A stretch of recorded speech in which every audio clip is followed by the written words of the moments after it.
Lionel Messi is getting the hoopla, but Billy Sharp is the one getting the goals.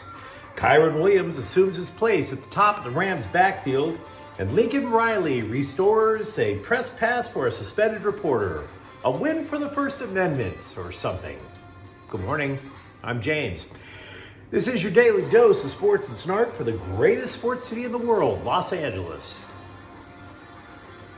This is the faithful Angelenos morning report.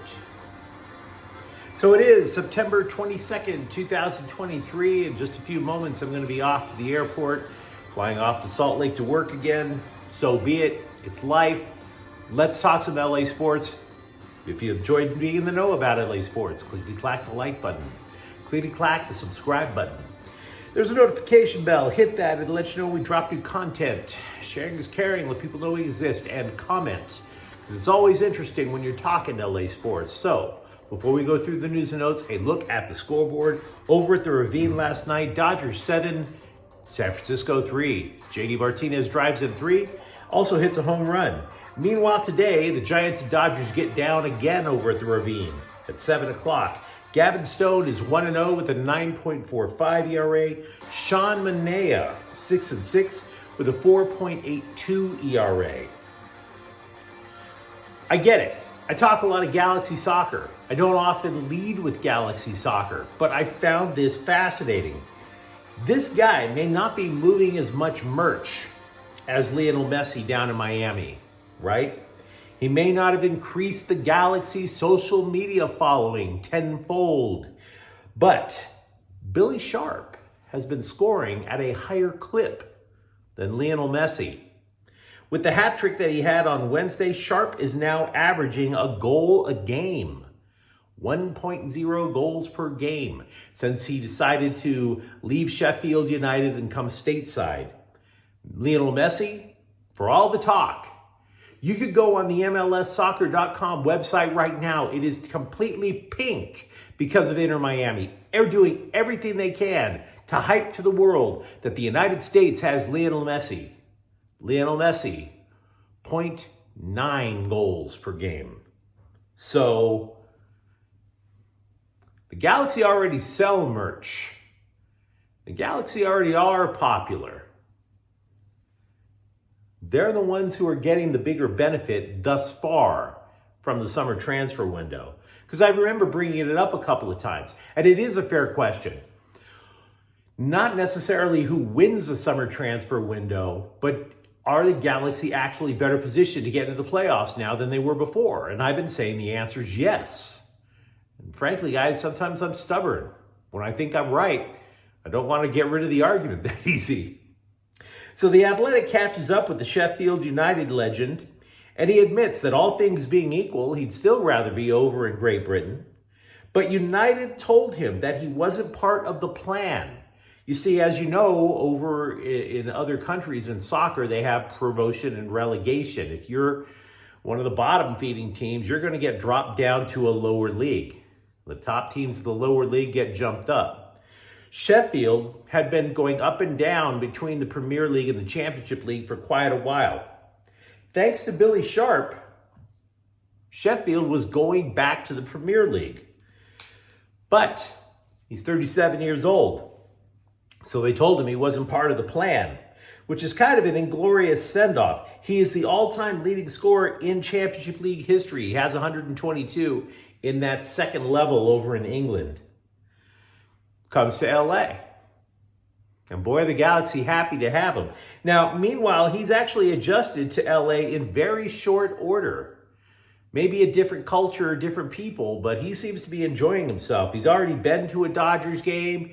He's been to the LA Zoo. And by the way, one of the things that he's really liked about the LA lifestyle, back home, he would be somebody everybody would be swarming.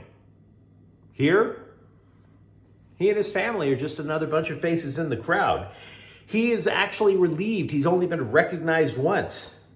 Now, he said he can't speak Spanish yet, and let's be real, it's kind of necessary when you're living in Southern California and also, of course, playing professional soccer. But it's all right because he's still producing. He's still getting along, obviously, with his teammates. Now, there is one other big deal about his arrival to Los Angeles. He said he doesn't understand why Galaxy fans are singing Baby Shark to him. Quote, if that's what they want to sing, that's fine. They've been really supportive of me. They're just trying to get behind me, which I'm obviously thankful for. It didn't happen in England. It did happen in England, that is, the support, but it soon stopped, unquote.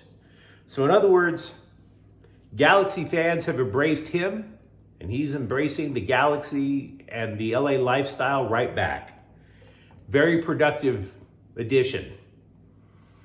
Maybe a little more so than, say, Lionel Messi shopping at a Publix. In the fallout of the Cam Akers trade, Rams coach Sean McVay has turned his attention to rookie Kyren Williams, who isn't really a rookie, I might add. He's had 2 surgeries. That delayed his transition from playing at Notre Dame to the NFL.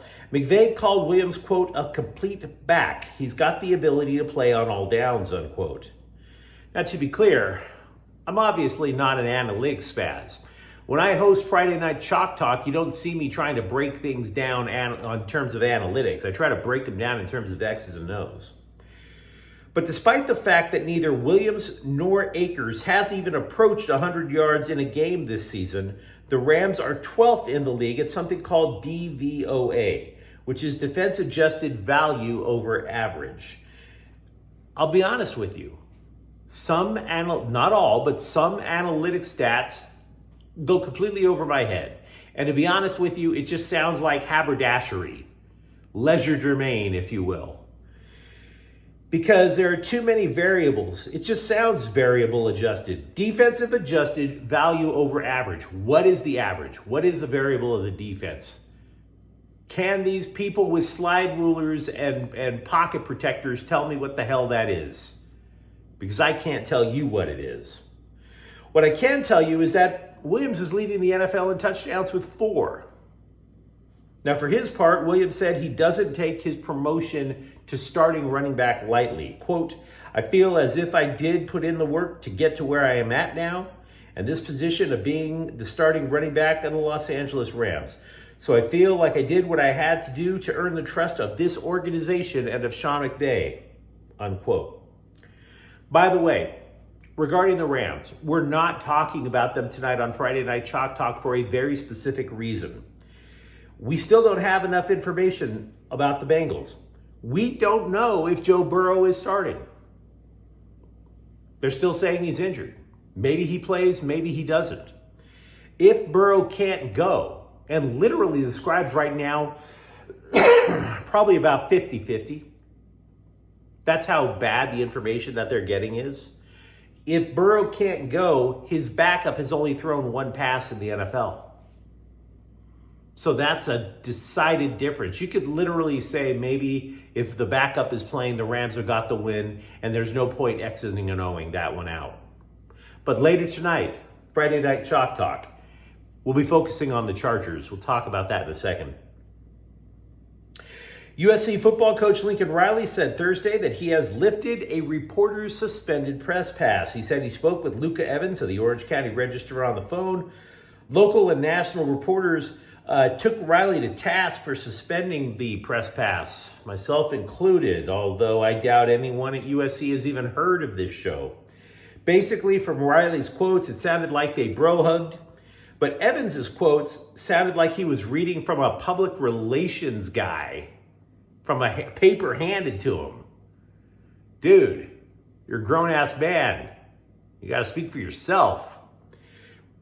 Quote, Riley made it clear his intent is to protect his players. I made it clear my intent has always been to tell compelling, honest stories. Blah, blah, blah. All's blah that ends blah. Am I right, people? I do want to tell you guys to brace yourself for the feel-good story of about 5 seconds this weekend. You're going to hear a lot about Max Williams of USC and his brother. I shouldn't say former brother. They're always going to be brothers. His brother, Mason Williams of Arizona State. Now, the reason I'm saying this is the feel-good story of 5 seconds is USC is going to mollywop Arizona State. So that's all the scribes are going to be able to talk about to put a happy face on this ass-kicking coming up on Saturday. that two of the players are related. Credit due to UCLA defensive coordinator DeAnton Lynn. The UCLA defense has allowed just 30 points this year. That is the lowest number that they have allowed through 3 games since 1980.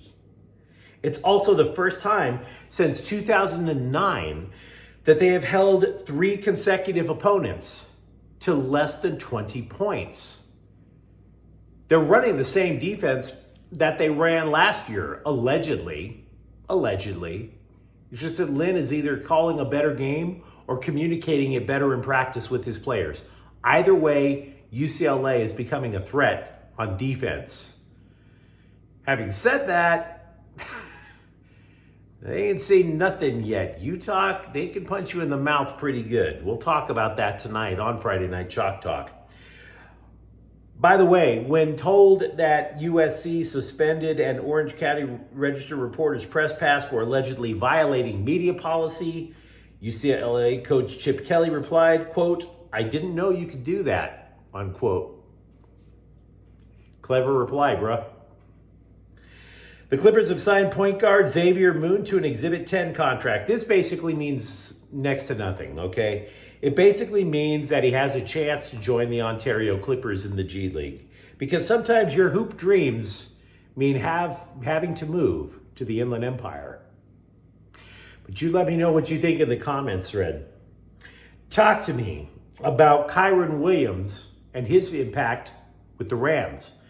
Tell me if you think Billy Sharp can lift the Galaxy into MLS Cup playoffs. And don't forget to subscribe to Faithful Angelenos because we're talking LA sports every single day here. Thank you for watching. I'm James. When we come back tonight with Friday Night Chalk Talk, we're going to break down how the Chargers defense is frankly killing the team right now. We'll be back later tonight. Faithful Angelenos is a Quien Corte El Queso production. Take care.